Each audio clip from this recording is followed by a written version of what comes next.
Hi hello সবাইকে। তো চলে এসেছি লাবণী আবার নতুন একটা রেসিপি নিয়ে। আজকের রেসিপিটা হচ্ছে মোগলাই। তো ফার্স্টেই দেখো, মোগলাইয়ের জন্য ফার্স্টেই একটা ডো বানিয়ে নিতে হবে। তাই পরিমাণ মতো ময়দা নিয়ে নিতে হবে, তার মধ্যে একটু নুন আর চিনি আর অবশ্যই সাদা তেল অ্যাড করে নিতে হবে। তো আর একটা ডিম দিয়ে দিলে খুব ভালো হয়, তোমরা চাইলে ডিমটা কিন্তু অ্যাভয়েডও করতে পারো।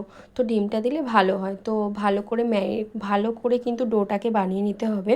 দেখো, ডোটা বানানোর সময় এটা খেয়াল রাখতে হবে, এইরকম একটা মুড চলে এলেই তারপরে কিন্তু অল্প অল্প করে জল অ্যাড করে এটাকে ভালো করে কিন্তু মেখে নিতে হবে। একবারে জল দেবে না, তাতে কিন্তু মাখাটা ভালো হয় না। তো দেখো, ডোটা বেশ সুন্দর করে হয়েও গেছে, তারপরে কিন্তু বেশ কিছুক্ষণ ঢাকা দিয়ে রাখতে হবে। আর একদিকে আমি কাটাকুটি করে নিচ্ছিলাম পেঁয়াজ, একদম ছোট ছোট করে পেঁয়াজ, কাঁচা লঙ্কা আর একটু গাজরটাও তোমরা স্কিপ করলে করতে পারো, আমাদের ভালো লাগবে বলে তাই জন্য আমরা ব্যবহার করেছিলাম। তো একদম ছোট ছোট করে পেঁয়াজটাকে কেটে নিতে হবে। পেঁয়াজ কাটা হয়ে গেলে তারপরে কাঁচা লঙ্কাগুলোকেও ছোট ছোট করে কুচু করে নিতে হবে অবশ্যই।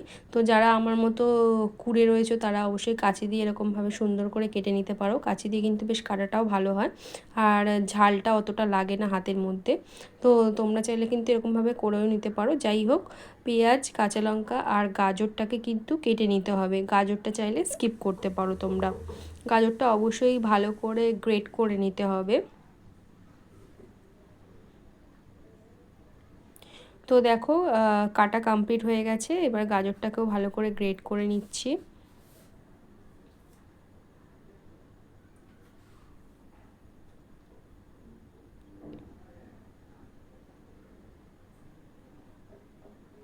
তো ফাইনালি ডান হয়ে গেছে আমাদের রেডি। তো তারপরে একটা বোলের মধ্যে একটা ডিম ফেটিয়ে নিতে হবে, তার মধ্যে পরিমাণ মতো পেঁয়াজ, পরিমাণ মতো কাঁচা লঙ্কা আর গাজর,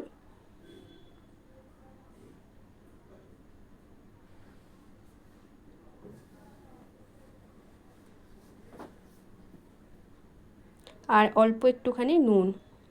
তারপরে দিয়ে দিতে হবে একটু বিস্কুটের গুঁড়ো।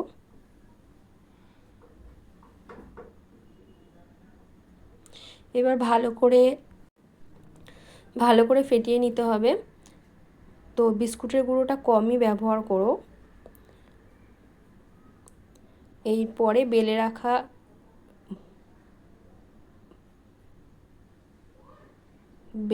একটা পরোটার মতো শেপ, যেটা একটু বড় সাইজেরই বেলবে, তার মধ্যে কিন্তু ওই যে ফেটিয়ে রাখা হয়েছে পেঁয়াজ, কাঁচা লঙ্কা, গাজর আর ডিম দিয়ে সেটাকে কিন্তু দিয়ে দিতে হবে। যেহেতু এটা একটু বেশি মানে থকথকে ভাবটা আসেনি, সেই জন্য একটু অল্প পরিমাণে কিন্তু ডিমটা অ্যাড করে দেওয়া হচ্ছে। একটা ডিম তো অলরেডি দেওয়া হয়েছিল, তারপরে আরেকটা ডিম দিয়ে দেওয়া হয়েছে। তো তারপরেই প্যান বসিয়ে তারপরে কিন্তু তেল দিয়ে দিতে হবে পরিমাণ মতো। ওটা গরম হয়ে গেলেই তেলটাকেও একটু বেশ কিছুক্ষণ গরম করতে দিতে হবে। ভালো করে গরম হয়ে গেলে দেন ওই মোগলাইয়ের যে পরোটাটা ছিল ওটার মধ্যে যে পুরটা ভরা হয়েছে ওটাকে 4টে ফোল্ড করে ওই গরম তেলের মধ্যে কিন্তু আস্তে আস্তে দিয়ে দিতে হবে। আর এটা করার সময় অবশ্যই কেয়ারফুলি করো। তো দেখো, এই যে 4টে ফোল্ড করা হয়ে গেছিলো, সেটাকে এবার ভালো করে ফ্রাই করে নিতে হবে। দু পিঠটাই ভালো করে ফ্রাই করে নিতে হবে। এরকমভাবেই কিন্তু 5 জনের জন্য 5 পিস রেডি হয়ে গেছিলো। এবার এটা হচ্ছে সেকেন্ড পার্ট। তো সেমভাবেই প্রথমেই হচ্ছে কি একটা পরোটার মতো করে শেপ বেলে নিতে হবে। একটু বড় সাইজেরই অবশ্যই বেলবে, যেহেতু মোগলাই 4টে ফোল্ড করা হবে। আর তার মধ্যে ওই ডিম, গাজর, পেঁয়াজ আর কাঁচা লঙ্কা দিয়ে ভালো করে কিন্তু ফেটিয়ে নিয়ে ওর মধ্যে দিয়ে দিই, ভেতরটা পুর বানিয়ে নিতে হবে। তারপর এই যে এরকমভাবে সুন্দর করে 4টে ফোল্ড করে গরম তেলের মধ্যে ছেড়ে দিলেই কিন্তু রেডি হয়ে যাবে মোগলাই। তো তোমরাও চাইলে বাড়িতেই খুব সহজ উপায় করে নিতে পারো। এগুলো কিন্তু বাইরের কোনো ইনগ্রিডিয়েন্টস লাগেই না, সবই কিন্তু ঘরে যা জিনিস থাকে সেগুলো দিয়ে কিন্তু হয়ে যায় খুব সহজেই। তো বাড়িতে সন্ধেবেলা এরকম একটু মোগলাই হলে আর কিছু লাগে না। তো তোমরাও চাইলে এইভাবে ট্রাই করে নিতে পারো। দেখো, ফাইনালি আমাদের এরকম করে একটা একটা করে করতে করতে 5 জনের 5টা ডান হয়ে গেছে। ঠিক এইভাবে কিন্তু ফ্রাই করে নিতে হবে।